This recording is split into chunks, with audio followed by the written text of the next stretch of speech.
Adik-adik sekalian, Nabi Ibrahim itu seorang nabi yang juga seorang bangsawan, seorang yang sangat dikenal di masyarakat sebagai tokoh.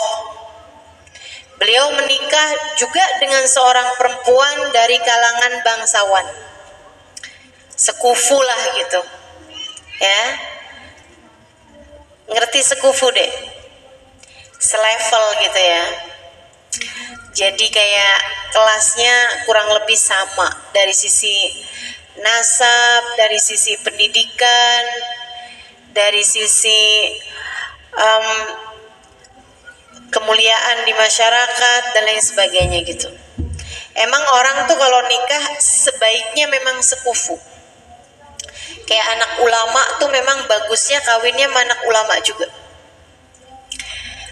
Kayak orang yang berpendidikan tuh kawinnya sebaiknya dengan yang sependidikan gitu. Kenapa gitu? Biar kalau ngomong nyambung. Soalnya rumah tangga tuh habis saya pikir-pikir dan saya jalani, itu kayak 80%-nya isinya ngobrol, isinya komunikasi gitu. Ini buat adik-adik yang belum pada nikah nih. Ya deh ya. Jadi memang sebaiknya sekufu gitu. Menikah tuh sebaiknya sekufu. Biar jalannya sama-sama enak gitu. Biar hubungannya sama-sama enak. Dan Nabi Ibrahim nikah sama Siti Sarah, seorang perempuan yang sekufu dengan beliau. Ustazah Siti Hajar apa Siti Sarah nih? Siti Sarah, istrinya Nabi Allah Ibrahim alaihissalam. Teman-teman saya sekalian, itu dua-duanya dari kalangan bangsawan, dari kalangan masyarakat yang memang dianggap sekufu itu tadi gitu. Akan tetapi subhanallah, nikah lama dengan Siti Sarah ini Nabi Ibrahim belum juga dikaruniai anak. Padahal Nabi Ibrahim itu adalah orang yang cinta sama anak-anak dan berharap keturunan yang banyak dan berharap keturunan yang soleh. Pakai doanya Nabi Ibrahim, Rabbi habli minas salihin. Ya Allah, karuniakanlah aku anak keturunan yang soleh. Ini saya jadi pertanyaan nih, adik-adik belum pada nikah, kenapa hafal doa itu? Persiapan Ustazah. Rabbi habli minas salihin. Akhirnya sesudah lama gak ada anak, Nabi Ibrahim menikah lagi gitu ya, dengan seorang perempuan yang pernah jadi budak mereka. Jadi budaknya Nabi Ibrahim dan Siti Sarah gitu. Dimerdekakan sama Nabi Ibrahim, kemudian dinikahi. Subhanallah, kita tuh memang gak pernah tahu jalan kehidupan akan jadi seperti apa. Kita gak pernah tahu. Subhanallah teman-teman saudaraku sekalian, nikah sama budak malah budaknya hamil. Cepet gitu hamilnya. Sampai lahirlah anak diberi nama Ismail. Siti Hajarnya nih bukan, maaf ya teman-teman, bukan model ala-ala perempuan istilah zaman sekarang pelakor, berebut laki orang. Itu udah tahu punya istri Sarah gitu, kok mau juga kamu kawin sama dia, jangan-jangan digodain nih Nabi Ibrahimnya sama Siti Hajar. Nggak gitu. Mereka adalah orang-orang kelasnya Nabi Ibrahim, seorang nabinya Allah, bahkan termasuk dari ulul azmi, seorang laki-laki yang benar-benar menjaga dirinya dan menjadikan syariat Allah sebagai yang utama dalam kehidupannya. Perbedaan antara orang soleh sama orang gak soleh, teman-teman sekalian, orang soleh ngerjain apa-apa karena Allah, orang gak soleh ngerjain apa-apa ngikutin hawa nafsu. Mah, kawinkan saya sama dia mah, Saya nggak sanggup hidup tanpa dia mah. Ngerjain sesuatu karena Allah apa karena hawa nafsu? Hawa nafsu. Abis nikah juga gitu, bawaan curigaan mulu sama lakinya, sampai berantem mulu sama suaminya, sampai akhirnya aku nggak sanggup lagi hidup sama kamu, ceraikan aku. Kawin karena hawa nafsu, kawin pakai hawa nafsu, ngadepin suami pakai hawa nafsu, minta cerai pakai hawa nafsu, cerai beneran juga cerainya pakai hawa nafsu. Berantakan semua nih hidup orang-orang kalau ngerjain apa-apaan pakai hawa nafsu. Makanya adik-adik nih, mumpung nih masih mudah-mudahan Allah masih akan memberikan kepadamu kehidupan yang panjang. Saya pesankan kepadamu, Dek, jangan ngerjain apa-apa pakai hawa nafsu. Pengen sekolah di situ pakai hawa nafsu, pengen deket sama itu pakai hawa nafsu, pengen punya pacar, oh ini banyak banget nih.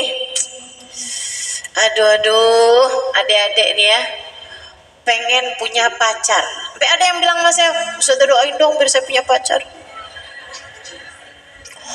Teman-teman saya ustazah pada punya pacar, saya sampai sekarang kagak ada yang nembak-nembak. Ya bagus kalau kamu gak ada yang nembak, selamat. Ditembak mana yang enak?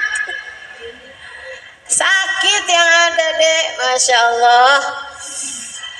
Nih kalau ngerjain sesuatu pakai hawa nafsu, salah semua. Adik-adik sekalian, salah semua. Orang tuh pacaran, kamu pikir mana ada orang pacaran karena Allah? Saya pacarannya syar'i, ustazah. Dia bangunin saya tahajud, dia suruh saya pakai jilbab. Teman-teman sekalian saya muliakan, gak ada ceritanya pacaran syar'i. Kenapa gitu? Sebab katanya Nabi Muhammad, ma khala rajul wa imra'ah illa wa syaitan thalituhuma. Tidaklah berdua-duaan laki-laki dan perempuan, melainkan yang ketiganya adalah, kamu udah tahu, setan tuh, Dek. Kalau kamu libatkan terus dari sejak urusan awal, nanti kalau kamu memutuskan untuk menikah, kamu pikir setannya mau gitu langsung pergi dari kehidupan kalian? Gak ada ceritanya, kata setan, saya dong turut mengundang.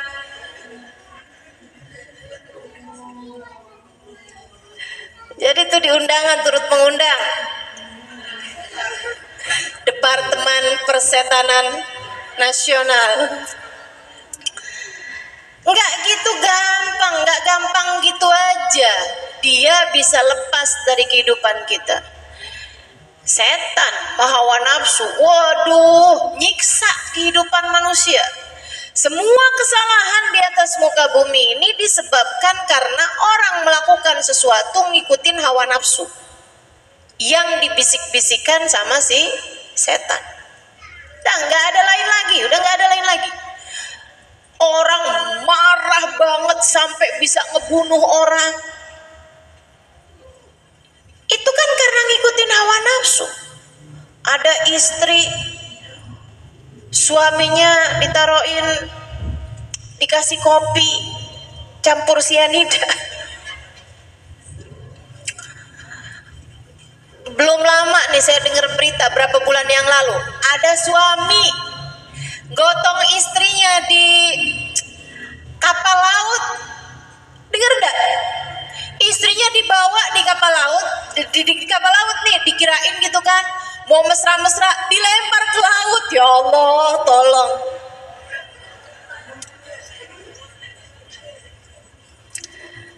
Apa itu? Barangkali ini definisi dari cewek matre ke laut aja.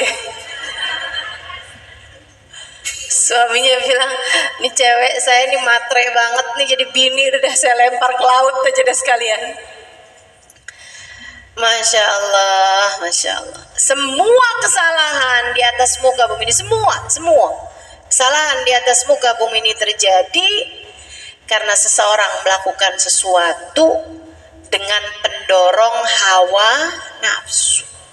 Ngikutin nafsu tuh nggak pernah beres deh, nggak pernah bener.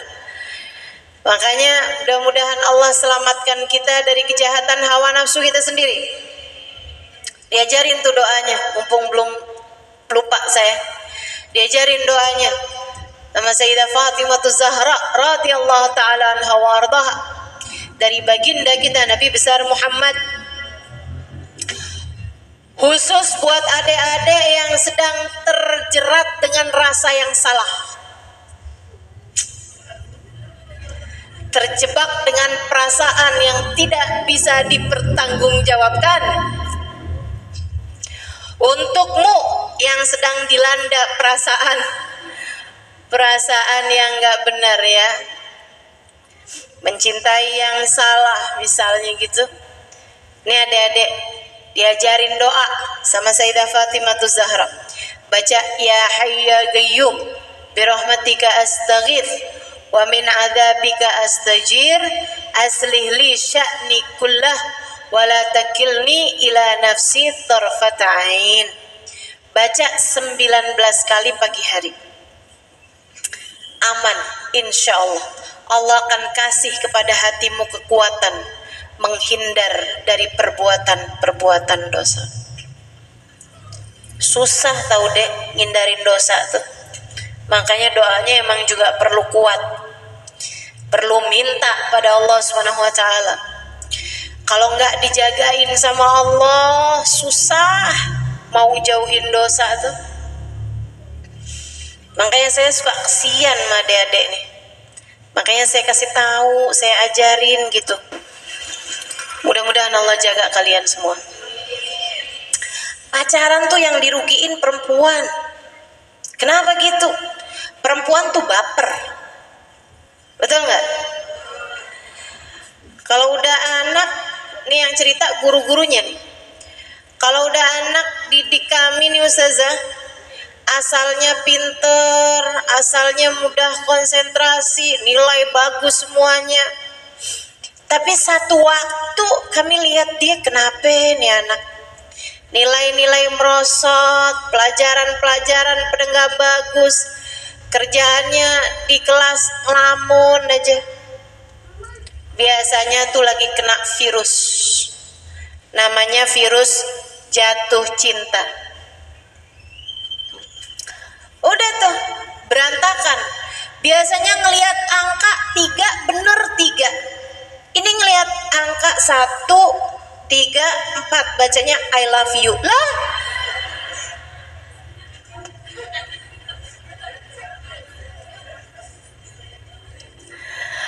Masya Allah, Masya Allah. Teman-teman serius sekalian yang saya muliakan, adik-adik semuanya, makanya minta sama Allah biar hati dijagain. Nggak apa-apa dek nggak punya pacar, nggak apa-apa, serius nggak apa-apa, nggak apa-apa nggak punya pacar, nggak akan jadi penyesalan kamu gitu. Ntar di masa tua nggak bisa cerita dong awal kali jatuh cinta, nggak apa-apa, nggak apa-apa. Cucu-cucumu nggak terlalu kepengen dengar. Lagi nggak ada cakep-cakepnya gitu ya, nenek-nenek udah umur 70 tahun ceritanya dulu tuh ada cowok sayang banget sama nenek. Cucunya juga bilang iya bener. Udah deh, enggak perlu. Adik-adik serius sekali, nggak perlu. Oke, minta sama Allah Subhanahu wa taala buat dijaga terus-terusan hatinya. Salah satu bentuk penjagaan adalah dengan kamu baca bacaan itu tuh. Ya Hayyu ya Qayyum birahmatika astaghith. Wahai Allah zat yang maha hidup, wahai Allah zat yang maha kuat. Birahmatika astaghith, rahmatmu aku harap. Wa min adzabika astajir, dari azabmu aku berlindung. Aslih li sya'ni kullah, ya Allah benerin keadaan saya, Allah benerin keadaan saya. benerin cara pandang saya, benerin ibadah saya, benerin akhlak saya. Wala takilni ila nafsi tarfatain, jangan biarkan saya dikuasai hawa nafsu saya meskipun hanya sekejap mata. Doa cakep diajari Nabi kepada Sayyidah Fatimah. Sayyidah Fatimah mengajarkannya kepada kita sekalian. Adik-adik, anak-anakku sayang, itu jadi Siti Hajar bukan perempuan-perempuan model kayak begitu. Akan tetapi seorang perempuan yang terjaga, seorang perempuan yang dapat menempatkan rasa sesuai dengan apa yang diperintahkan Allah Subhanahu wa taala. Datang lamaran dari seorang nabinya Allah, yaitu Nabi Allah Ibrahim, yang tentu tidak akan melakukan sesuatu hanya dari hawa nafsu, melainkan wahyu dari Allah Subhanahu wa taala. Siti Hajar pun berkenan, atau Siti Hajar pun menerima lamaran Nabi Allah Ibrahim. Menikah mereka, teman-teman saudariku sekalian, hamil nggak lama kemudian dapat anak Nabi Allah Ismail. Seneng Siti Hajar, seneng Nabi Ibrahim, dan tentu Ismail juga seneng banget lahir punya bapak Nabi, punya ibu wanita solehah. Karunia indah tuh, luar biasa. Tapi ada yang nggak seneng, ada yang sedih. Siapa tuh? Siti Sarah. Ya wajar aja, ya kan? Suamiku punya anak tidak dari rahimku. Nah, itu kan bagaimanapun luka, gitu ya. Ini juga ngajarin kita adik-adik saudariku sekalian bahwa jangan takut terluka. Saya nggak lagi nyuruh kamu buat jadi istri kedua. Enggak, tentu saja enggak. Akan tetapi adik-adik saudariku sekalian, hidup tuh ya, biar kayak gimana juga pasti terluka. Pasti terluka. Ada aja. Hidup tidak pernah ideal buat siapapun. Hidup tidak pernah mulus-mulus saja buat siapapun. Semua diuji deh. Jangankan yang udah gede, udah tua gitu. Yang anak-anak aja loh. Anak umur 2 tahun aja udah dapat ujian. Sakit, ya kan? Masya Allah. Anak umur 2 tahun aja loh ada gitu ujiannya, apalagi udah besar. Pasti Allah tuh dalam hidup kita tuh mendatangkan luka demi luka. Nggak apa-apa, itu adalah cara Allah Subhanahu wa taala untuk mendewasakanmu. Itu adalah cara Allah Subhanahu wa taala untuk membesarkanmu. Saya dulu heran gitu, orang dikasih sakit kan buat ngapusin dosa lah. Kalau anak kecil dosa aja belum, kenapa Allah kasih sakit? Jadi pertanyaan saya cukup lama gitu. Sampai satu hari ada seorang kawan saya dia bilang, Ustazah, saya tuh dulu pernah nanya sama dokter gitu, Dok, kok anak saya nih sakit ya dok? Kenapa gitu? Dokternya bilang, iya bu, itu adalah cara Allah mengenalkan rasa sakit kepada manusia. Cara Allah mengenalkan rasa sakit kepada manusia. Biar dia tahu hidup ini ada sakitnya. Hidup di dunia ada sakitnya. Adik-adik, ada yang ngatain kamu sakit. Kamu terjatuh, terluka, sakit. Kamu dimarahin orang dewasa, sakit. Akan tetapi jangan takut terhadap luka. Bukankah patung yang bagus, karya seni, ukiran yang bagus selalu saja diawali dengan luka demi luka.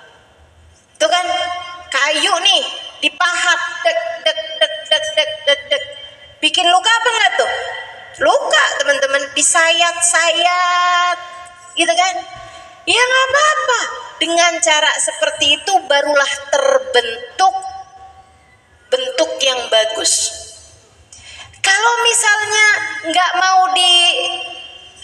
mau dilukai, nggak akan kebentuk tuh. Kalau ada kayu nih, begitu dipahat, terlalu lembek, ya udah deh ganti deh, gitu. Nggak jadi bentuk yang bagus. Makanya semua orang-orang hebat yang kamu lihat sekarang, siapapun orangnya, pasti mengalami masa-masa penuh luka dalam hidupnya. Ada masa sulit yang mereka alami dalam kehidupan. Semua orang, nggak ada ceritanya orang hidup jalannya mulus-mulus saja, nggak mungkin, mustahil, dalam bahasa Jawanya impossible. Adik-adik saudara sekalian saya muliakan, gak ada ceritanya gitu. Lautan-lautan yang penuh gelombang akan melahirkan pelayar-pelayar yang tangguh. Allah kepengen kamu jadi orang-orang kuat, maka Allah pun mengenalkanmu luka-luka dalam kehidupan. Allah menginginkanmu menjadi juara-juara kehidupan yang tetap akan berjalan, bahkan berlari, meskipun kakimu lunglai, meskipun kakimu patah sekalipun. Saudara sekalian yang saya muliakan, adik-adik semuanya, maka jangan takut sama ujian-ujian dalam kehidupan. Tapi juga kamu jangan ngerasa nggak bakalan saya mah diuji. Nggak ada ceritanya. Semua orang pasti akan diuji. Tapi sekali lagi, jangan takut. Semua ujian itu adalah untuk mendewasakanmu, untuk membuatmu berkembang, untuk membuatmu menjadi baik, menjadi benar. Teman-teman saya sekalian, kita nih kayak gabah. Tahu gabah gak? Gabah itu bisa dimakan apa enggak? Ada nggak di sini yang kerjanya tukang ngemilin gabah? Nggak ada pasti. Jangan gabah, beras aja enggak.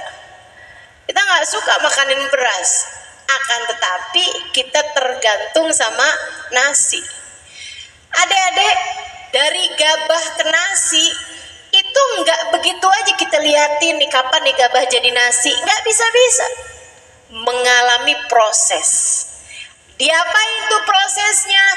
Dari mulai dijemur sampai kering, kemudian dikuliti, dilepas dari kulitnya, kemudian lagi dikuliti caranya dengan diselip, itu kan.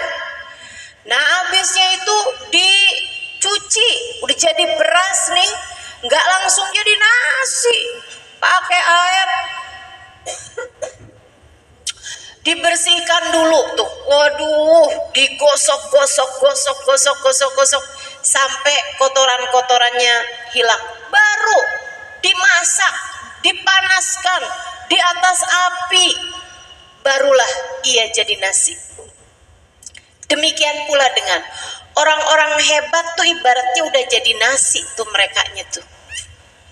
Itu pasti mengalami masa dijemur, mengalami masa dikulitin, mengalami masa dicuci, mengalami masa direbus, dinanak gitu kan, baru bisa jadi nasi.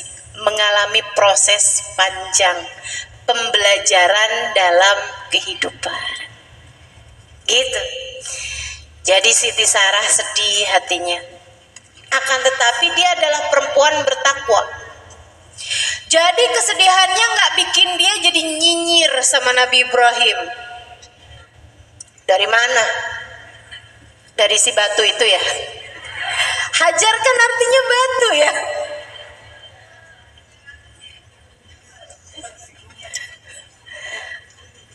Masya Allah, nggak ada ceritanya gitu. Siti Sarah kemudian jadi julid sama Siti Hajar gitu ya.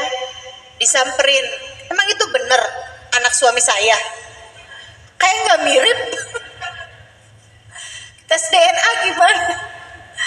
Nggak ada ceritanya. Sebab Siti Hajar adalah perempuan bertakwa. Perempuan tuh kalau bertakwa, kalau benar ada Allah dalam hatinya, mereka nggak akan luka yang ada dalam dirinya membuat dia melukai orang lain, nggak akan. Yang bisa seperti itu adalah orang-orang yang tidak bertakwa. Orang yang nggak kenal Allah mungkin melakukan yang seperti itu, mungkin. Dia terluka, dia melukai orang lain. Sehingga ada banyak perempuan-perempuan nggak solehah di luaran sana, Dek. Ada banyak perempuan-perempuan di luaran sana nggak solehah. Kamu jangan ngikutin yang kayak begituan. Yang kalau misalnya gitu ya, suaminya berselingkuh atau suaminya tertarik dengan perempuan lain, dia terus gini nih, emang dipikir dia doang yang bisa, gua juga.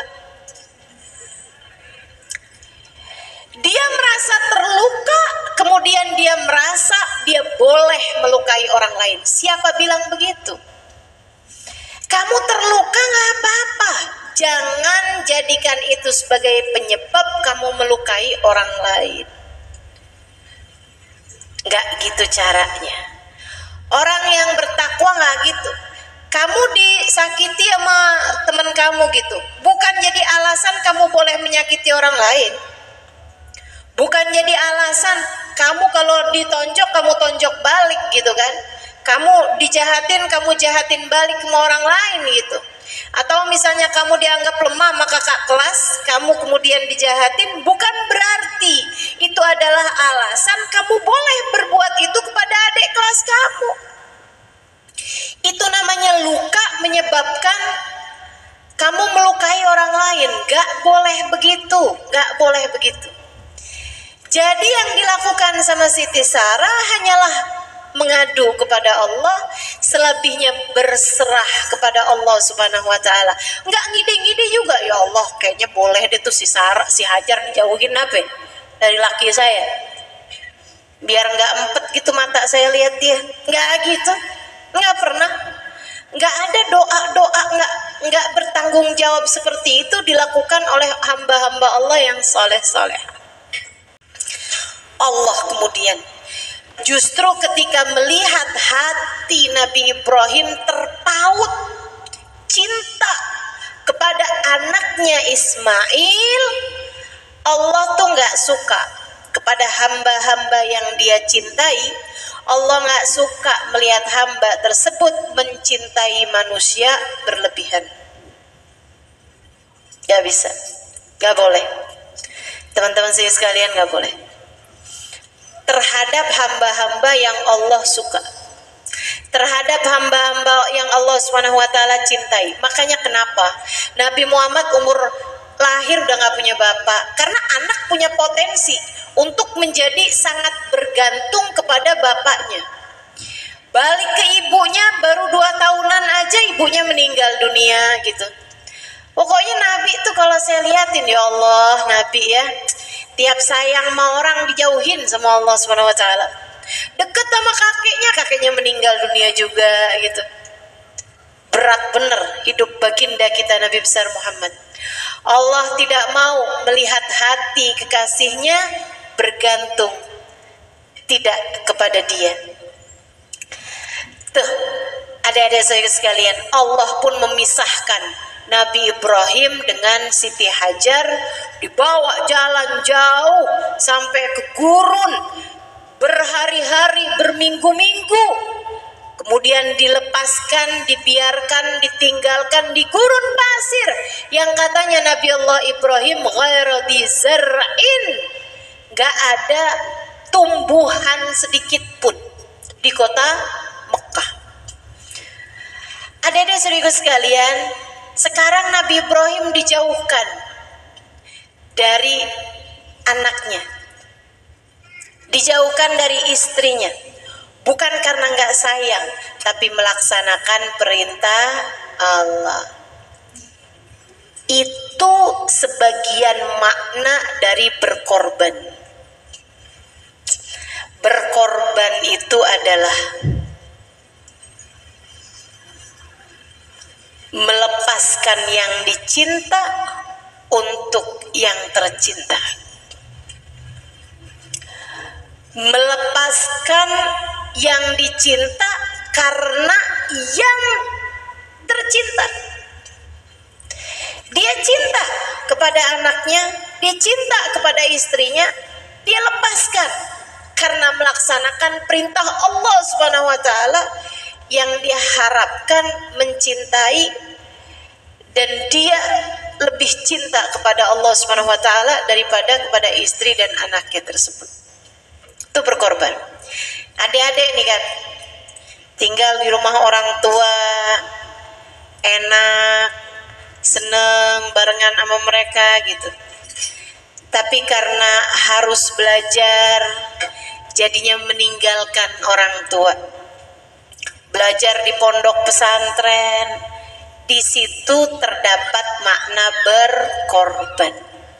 Meninggalkan yang dicinta yaitu orang tua untuk atau karena yang tercinta yaitu Allah Subhanahu wa taala. Gitu. Itu makna berkorban, adik-adik saudara sekalian. Orang tua kalian juga jangan dikirain melepaskan anaknya belajar di pondok pesantren misalnya gitu nggak berat, berat juga bagi mereka. Bahkan jangankan di pondok pesantren, nih kalian nih, ini hari Sabtu kayak gini sekolahan libur, kegiatan libur gitu. Kalau misalnya di rumah nih jam-jam segini nih enak-enaknya lagi ngapain nih? Rebahan, kaum rebahan banget ini ya. Nonton drakor, nah tuh. Ada lagi pilihan makan bakso. Kayaknya enak-enak ya. Atau bikin Indomie dirawitin.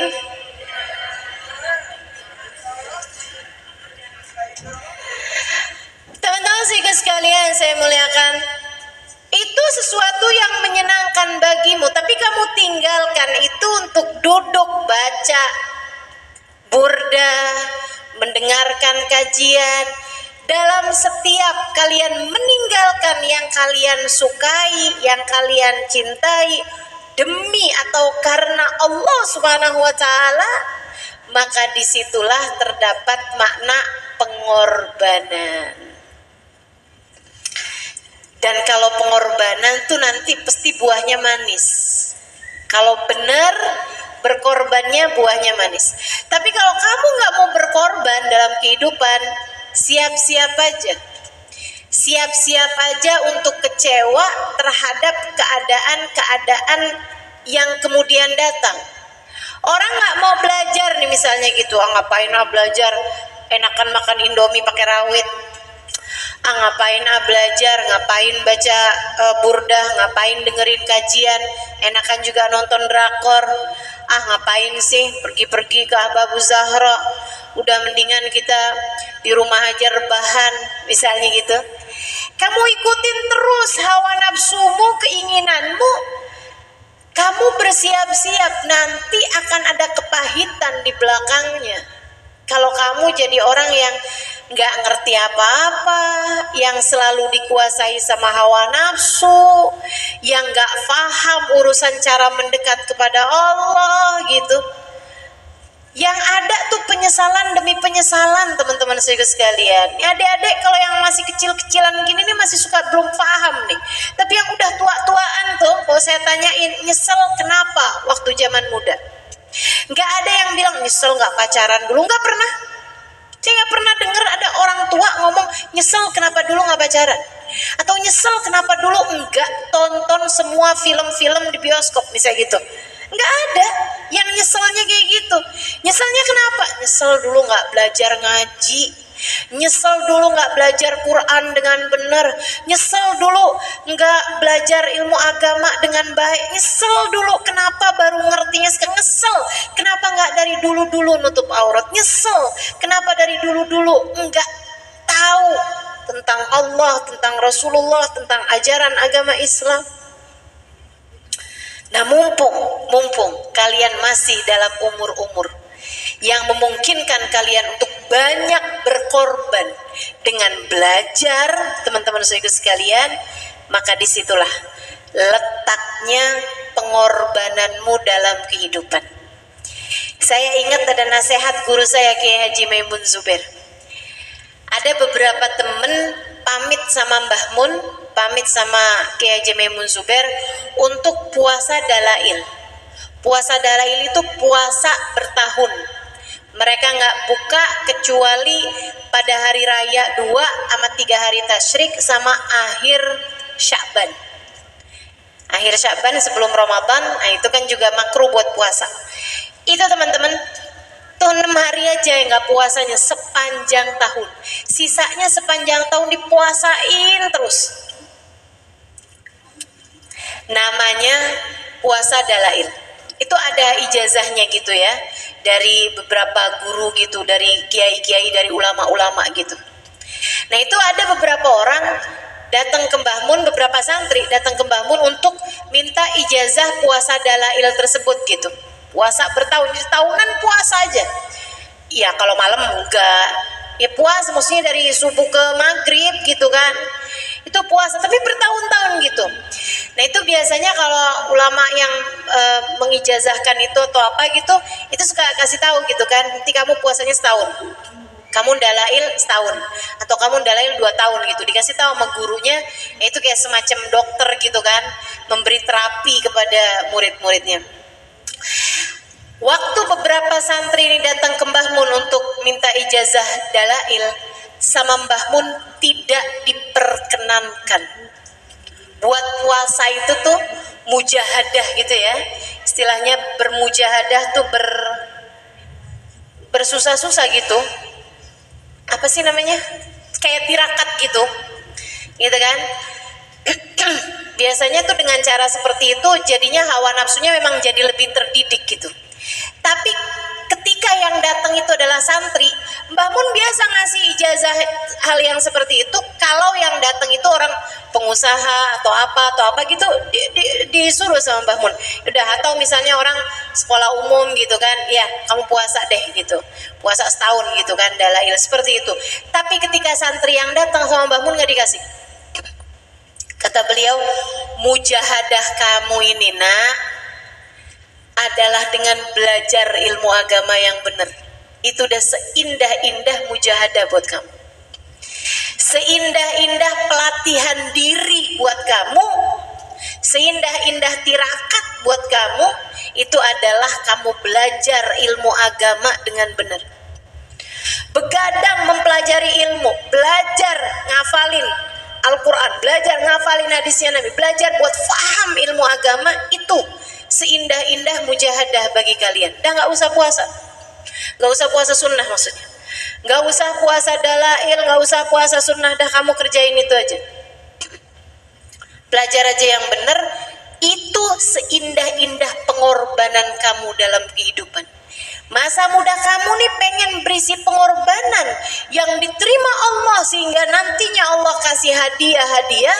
Teman-teman saudara sekalian yang saya muliakan, kamu kalau pengen dapat itu maka bermujahadahlah, bersusah-susahlah di masa mudamu dengan cara pelajarilah ilmu agama dengan sebaik-baiknya, segiat-giatnya. Gitu. Ditinggalin Nabi Allah Ismail bayi sama Siti Hajar di gurun pasir, yang kemudian kita tahu namanya adalah Mekah. Inna awwala baitin wudi'a lin-nasi lalladzi bi Bakkah mubarakan fi. Sungguhnya rumah pertama yang Allah nisbatkan dengan dirinya adalah yang ada di kota Mekah itu. Jadi rumah Allah yang pertama, Baitullahil Haram. Saudara sekalian, Ka'bah itu ya. Nah itu Allah Subhanahu wa taala jadikan mereka semuanya bermujahadah, berikhtiar. Ditinggalin Siti Hajar, ditinggalin Nabi Allah Ismail di tempat tersebut. Nabi Ibrahim berat, Siti Hajar berat, Ismail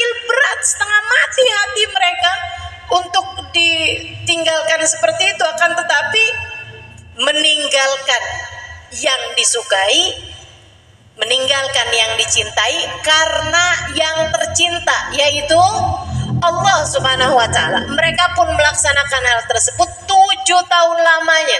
Nabi Ibrahim tuh ninggalin istri sama anaknya di gurun pasir itu, teman-teman saudara sekalian. Itu 7 tahun lamanya, nggak sebentar, bukan 7 hari, bukan 7 jam gitu. Akan tapi 7 tahun. Itu minimal itu ya.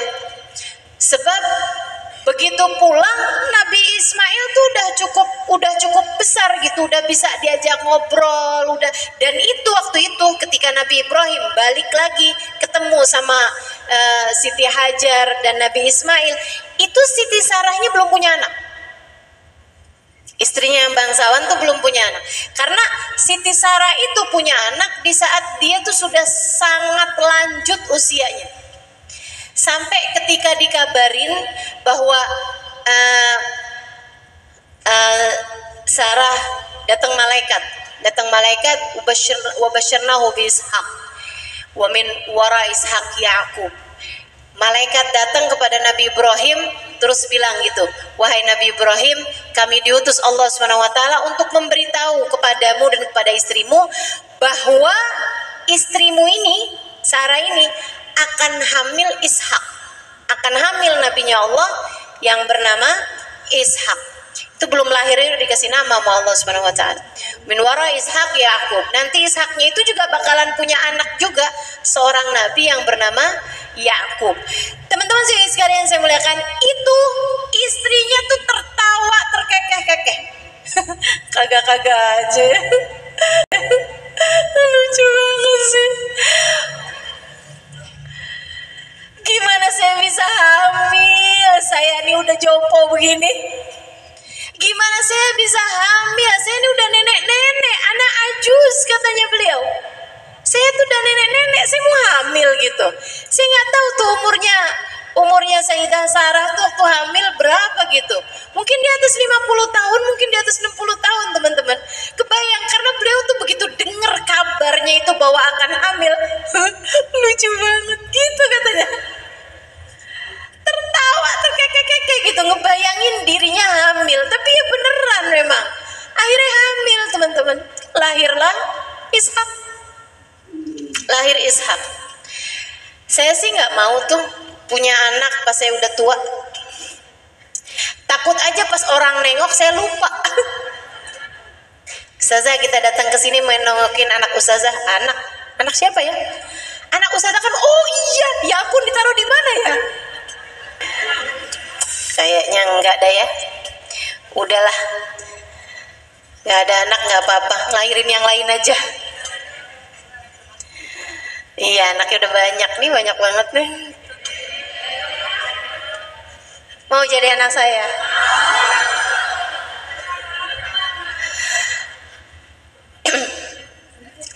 Teman-teman saya sekalian, tuh yang mau nyaut mau umurnya udah 30 tahun. Masa saya punya anak saat umur saya masih baru 10 tahun? Adik-adik sekalian, balik nih Nabi Allah Ibrahim. Di situ Allah masih belum selesai meminta pengorbanan Nabi Ibrahim. Wah, ini nih dia nih, adha'nya nih, udhiyahnya nih, pengorbanan besarnya nih. Lagi seneng-senengnya barengan sama Ismail, udah tiap hari nih kemana-mana jalan bareng. Ismail ada yang lagi sakit, yuk kita tengokin ke sana, bareng jalan. Taran lagi mereka makan bareng, mereka sholat bareng, mereka ini tuh barengan nih semuanya nih. Nabi Ibrahim, Siti Hajar, Nabi Ismail lagi deket-deketnya sama anaknya, lagi kangen-kangennya sama anaknya, lagi yang hatinya tuh selalu bayang-bayang anaknya. Dan Ismail, teman-teman sekalian, cakep, pinter, soleh, baik hati, hasil didikan ibu yang solehah, hasil didikan ibu dengan keimanan yang sempurna. Anaknya pun menjadi demikian juga adanya. Lagi kayak gitu, Allah nguji lagi. Nabi Ibrahim mimpi anaknya disembelih. Dan Nabi Ibrahim faham, mimpi seorang nabi wahyu. Mimpi nabi wahyu, mimpi kita bukan. Mimpi kita nggak jadi apa-apa, nggak usah mimpi-mimpian. Kayaknya saya nggak mau selagi sekolah di Ababu Zahro deh. Kenapa? Tadi malam saya mimpi, udah nggak usah. Nggak usah. Mimpimu itu nggak jadi apa-apa, teman-teman. Ada yang datang, Mas, Ustazah, tadi malam saya ngimpi Ustazah. Dalam mimpi saya tuh Ustazah ngajarin atas satu doa apa gitu, Ustazah saya lupa. Ustazah apa dah Ustazah yang tadi diajarin? Kamu dapatnya lewat mimpi, kamu nanti malam tidur lagi mimpiin saya lagi. Tanyain sama saya yang dimimpi. Lagian kagak-kagak aja. Adik-adik sekalian yang saya muliakan, Nabi Ibrahim mimpi, dan seperti yang tadi saya sampaikan, mimpinya Nabi wahyu, mimpinya wali isyarah atau bisyarah. Mimpinya orang mukmin isyarah, pertanda, atau bisyarah, kabar gembira.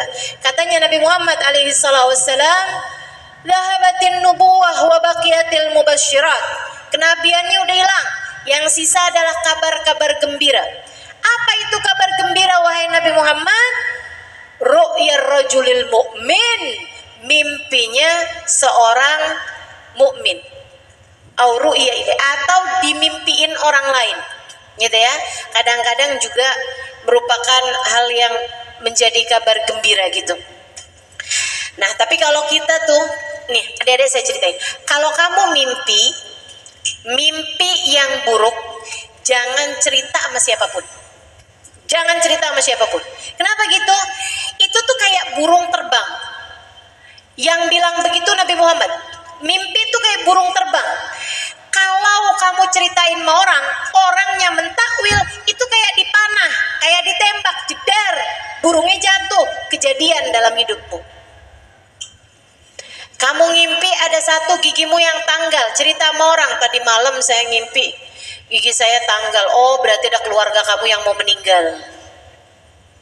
Saya tadi malam ngimpi digigit ular. Oh, berarti ada yang sebel sama kamu, ada yang benci sama kamu, akan mencelakakan kamu. Nah, itu kalau ditakwil sama orang gitu ya, maka takwilnya itu akan terjadi. Jadi kamu kalau mimpi buruk, adik-adik ingetin ini ya. Kalau kamu mimpi buruk, biasanya tuh kan akan terbangun dalam keadaan kaget. Jadi kalau misalnya mimpinya itu yang kayaknya tadi malam saya mimpi buruk, mimpi apa ya? Berarti nggak buruk. Atau berarti nggak seberapa buruk. Sebab mimpi buruk yang beneran buruk itu akan membuatmu itu terbangun dalam keadaan kaget gitu. Biasanya kayak gitu kan, bangunnya tuh kaget. Nah itu katanya Nabi Muhammad, kamu bangun baca Rabbi a'udzubika min hamazatis syayatin wa a'udzubika Rabbi ayahdurun, minta perlindungan. Atau kalau kamu apaan tuh ya, a'udzubillahi minasyaitonir rajim, udah gitu aja daripada nginget-nginget apa gitu. Pokoknya minta perlindungan dari setan lah gitu intinya ya. Kalau nggak inget sama tadi Rabbi a'udzubika min hamazatis syayatin wa a'udzubika Rabbi ayahdurun, sekurangnya baca a'udzubillahi minasyaitonir rajim, kemudian nafas. Apa itu nafas? Meludah tapi nggak keluar ludahnya. Nah itu nggak keluar tuh ludahnya tuh. Ya keluar dikit-dikit. Maksudnya tuh nggak yang meludah cuah gitu, enggak gitu. Ya, kanan kiri depan belakang, kanan kiri depan belakang. Kamu meludah seperti itu teman-teman saya sekalian. Kanan kiri depan belakang, atas bawah nggak usah, nggak usah. Ntar jatuhnya ke muka kamu. 3 kali masing-masing ya. Gitu. 3 kali masing-masing.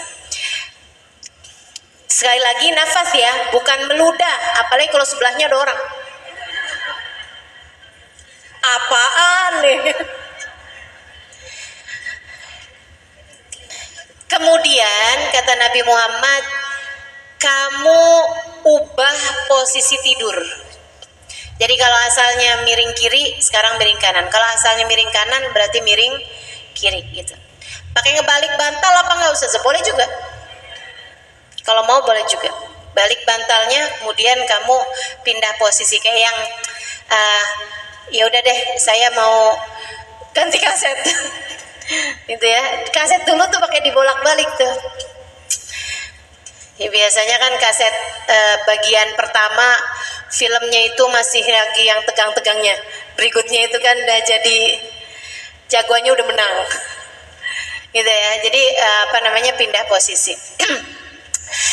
Kata Nabi Muhammad, kalau kamu kerjakan itu, kecuali yang urusan balik bantal tuh nggak ada ya, tapi yang sisanya semua tuh diajarin Nabi tuh, step by stepnya itu. Baca perlindungan dari setan, kemudian nafas kanan kiri depan belakang masing-masing 3 kali, kemudian ubah posisi tidur.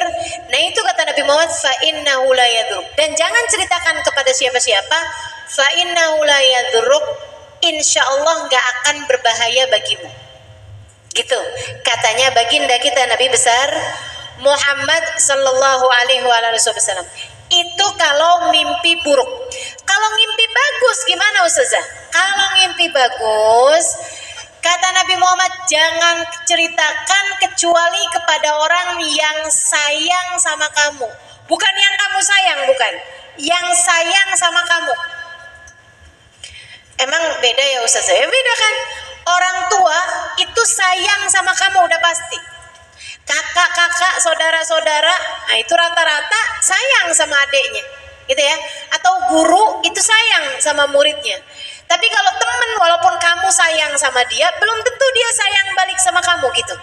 Nah itu jadinya kalau kamu ngimpi sesuatu yang bagus-bagus, boleh ceritakan hanya kepada orang yang kamu tahu dia sayang sama kamu.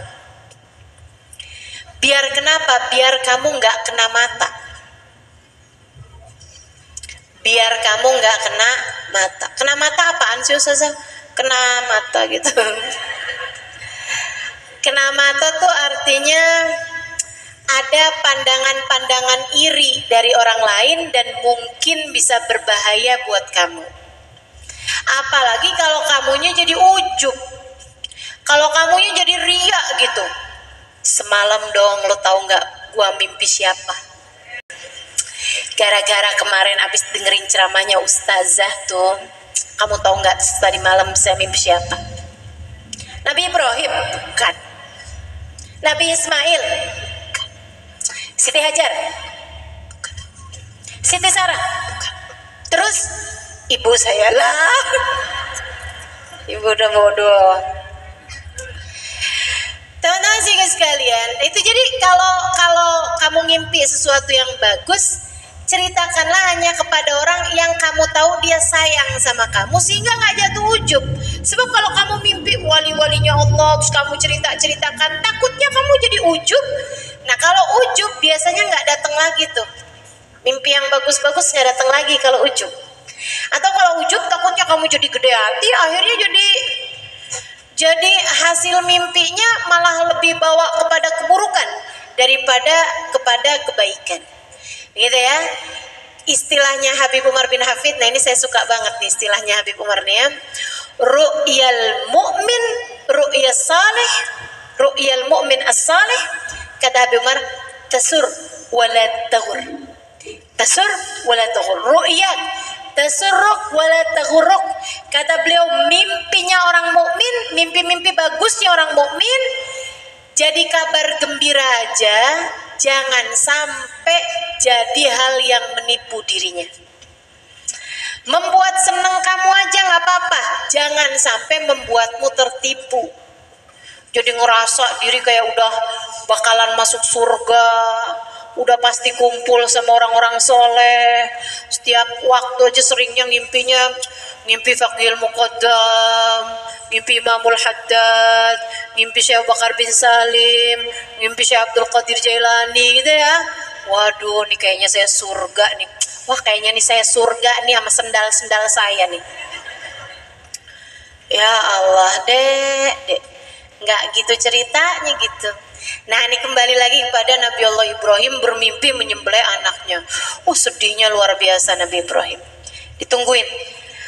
Ya Allah, beneran gak sih ini apakah ini perintahmu yang saya nggak bisa apa-apa lagi, atau ini hanya sekedar kayak anjuran atau gimana nih ya Allah?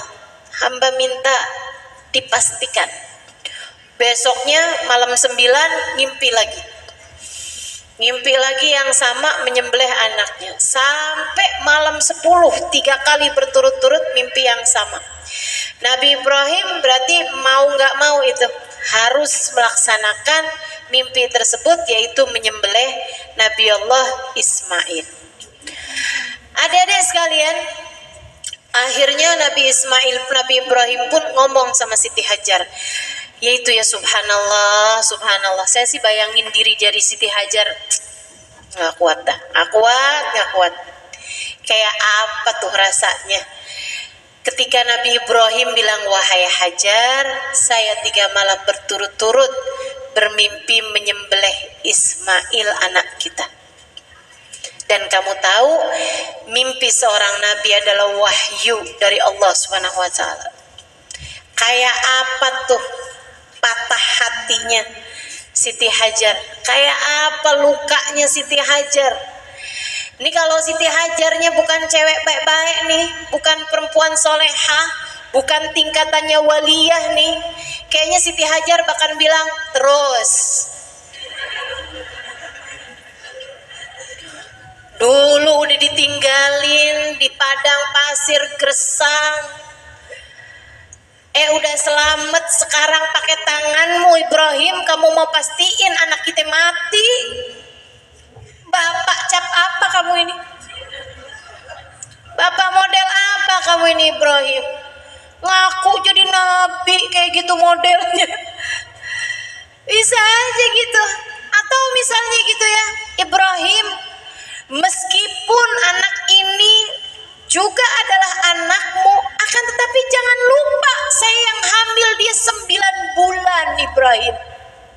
Jangan lupa saya yang melahirkan dia dengan separuh nyawaku. Saya yang mengawasi dia, saya yang membesarkan dia, dan bahkan kamu meninggalkan kami berdua di gurun pasir ini. Kemudian seenak-enaknya aja kamu sekarang mau menyembelih dia. Gak bisa Ibrahim, gak bisa.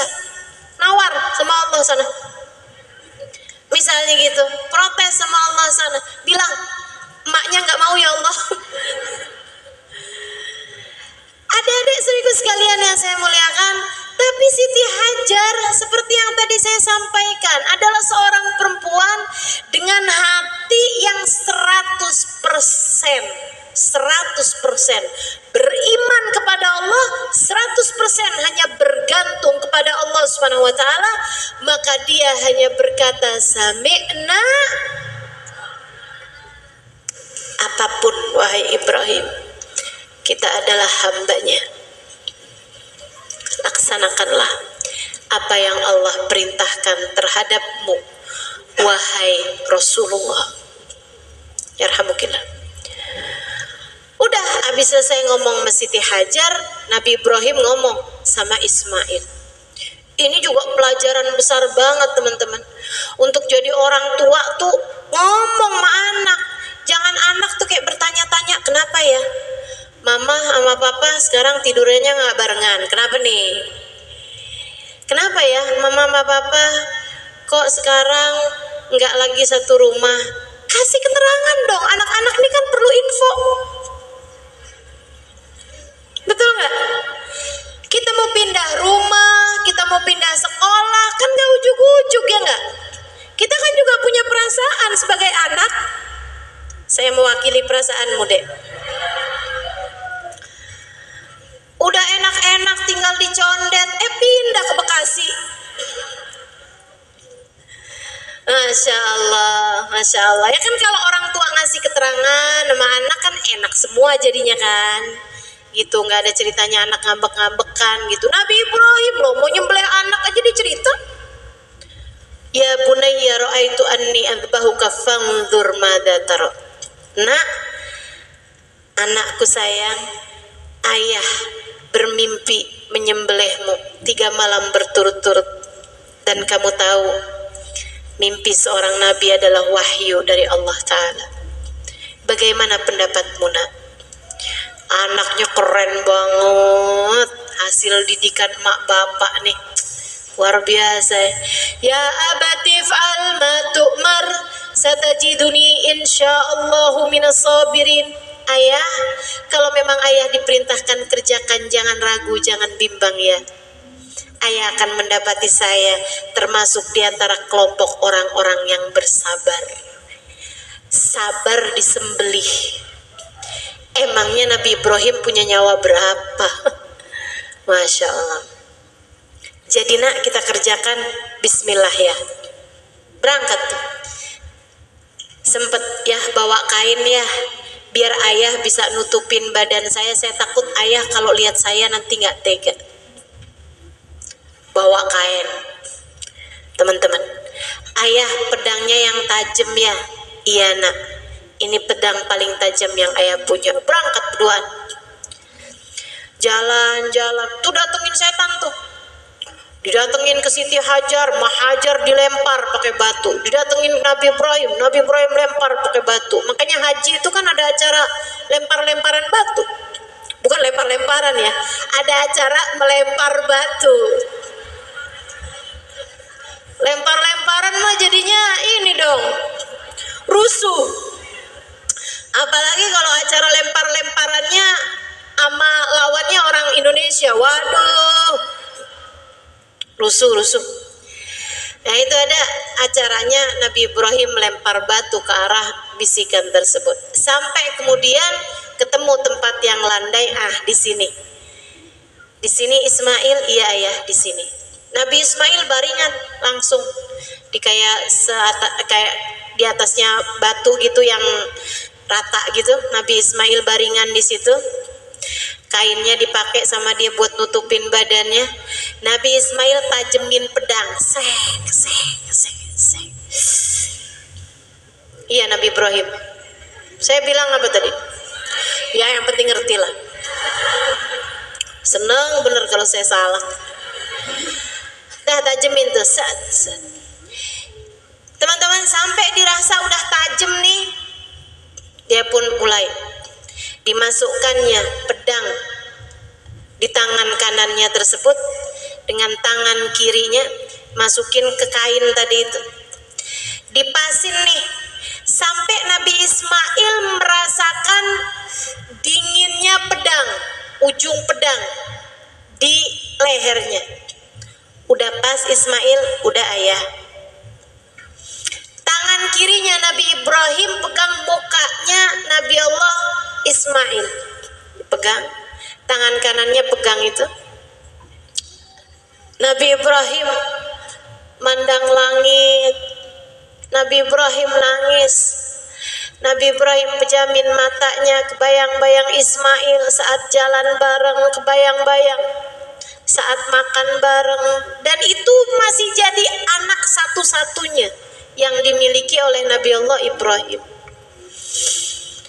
Sampai Nabi Ibrahim nangis itu membuat jutaan malaikat di langit yang gak tahu juga ceritanya akan bergulir seperti apa, gitu ya. Mereka gak baca skenario Allah juga di atas langit sana.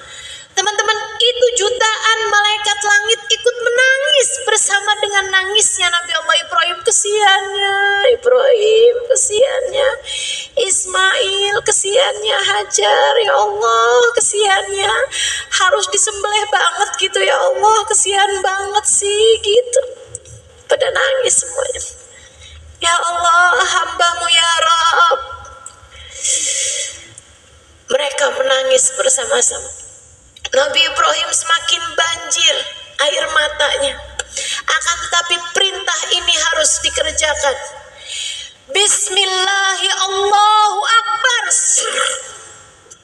Darah muncrat membasahi tangannya Nabi Allah Ibrahim. Nabi Ibrahim pejamin matanya, semakin deras air matanya, seraya mengatakan, sudah saya laksanakan ya Allah. Sudah saya laksanakan ya Allah. Anak saya sudah saya sembelih karenamu ya Allah. ia sudah saya korbankan untukmu ya Allah, untuk melaksanakan perintah. Malaikat langit nangis semuanya. Allah bilang, qad saddaqta ru'ya, kamu sudah menepati mimpimu wahai Ibrahim. Wa fadainahu bidzibhin adim, karenanya untuk pemenang-pemenang kehidupan semacammu kami memberikan kepadamu hadiah. Inilah hadiahnya wahai Ibrahim. Ayah, Nabi Ibrahim buka kainnya, ternyata Nabi Ismail meringkuk di sampingnya, sementara darah yang tadi dilihatnya membasahi tangannya ternyata adalah darah seekor domba yang segera digantikan oleh malaikat Jibril ketika Nabi Ibrahim menghunuskan pedangnya. Allah langsung tuh perintahkan Jibril pada waktu yang tepat, set Nabi Ismailnya, set langsung domba di sampingnya, maka yang mati adalah domba tersebut. Wah, senangnya luar biasa. Alhamdulillah, makasih Allah, berpelukan keduanya, Allahu Akbar, walillahil hamd, Allahu Akbar, walillahil hamd, sujud syukur keduanya, kemudian merapikan semuanya tadi itu, ada kain yang sudah penuh dengan darah, kemudian kambingnya tadi itu juga mereka bawa gitu kan, mereka pun menuruni lereng bukit tersebut sampai menuju ke rumah. Di rumah nih Siti Hajar udah nggak berhenti nangisnya. Ya siapa yang nggak sedih gitu kan, ngebayangin nih suami saya bakalan pulang, anak yang semula digenggam tangannya sekarang akan ada di bahunya dalam keadaan tak bernyawa. Udah dibayangin sama Nabi Allah, sama Siti Hajar. Akan tetapi tiba-tiba dia dengar suara takbir yang bukan hanya dari suaminya, akan tetapi juga dari suara anaknya.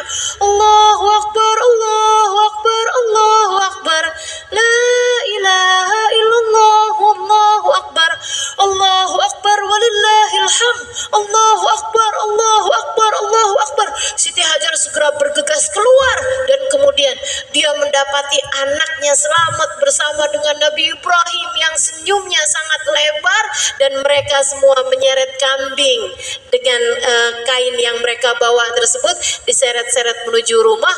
Nabi Siti Hajar pun memeluk mereka semuanya, mereka pun dalam keadaan bahagia. Wal akibatu lil muttaqin, akhir yang baik, happy ending selalu akan Allah berikan kepada hamba-hambanya yang bertakwa. Maka selalulah pilih jalan takwa dalam seumur hidupmu, Dek, agar gak banyak penyesalanmu. Selalulah pilih jalan taat, adekku sayang. Gak usah milih dosa. Dosa tuh dipilih gak bawa enak. Kelihatannya doang kayak enak gitu, abisannya kesana susah semuanya. Adek-adekku sekalian, pacaran kelihatannya doang enak, depan-depannya belakangnya sengsara, banyak nangisnya daripada senengnya. Itu di dunia, belum lagi di akhirat. Kamu pikir gak akan dihisab atas perbuatanmu itu? Ada hisabnya. Udahlah, pilih jalan takwa, ikut apa yang Allah Subhanahu wa taala aturkan. Sama Allah disuruh nutup aurat pakai jilbab, pakai, nggak usah tawar-tawaran. Sama Allah diperintahkan sholat yang benar. Sama Allah diperintahkan menuntut ilmu, tuntut ilmu yang benar gitu. Pada semua apapun kebaikan-kebaikan yang kamu lakukan, di sana terdapat makna pengorbanan. Dan dalam setiap pengorbanan itulah, jika kamu melaksanakannya dengan cara yang terbaik, akan ada hadiah-hadiah besar yang Allah Subhanahu wa taala berikan sebagai balasan atas kebaikanmu dunia sebelum kelak di hari akhirat nanti. Yuk, belajar berkorban. Dari Siti Hajar belajar berkorban, dari Nabi Ibrahim belajar berkorban, dari Nabi Allah Ismail, untuk kita perlahan-lahan meninggalkan perbuatan-perbuatan dosa dan perlahan-lahan menempuh jalan takwa. Insya Allah. Rabbana zalamna anfusana wa illam taghfir lana wa tarhamna lanakunanna minal khasirin. Rabbana atina fid dunya hasanah wa fil akhirati hasanah wa qina adzabannar.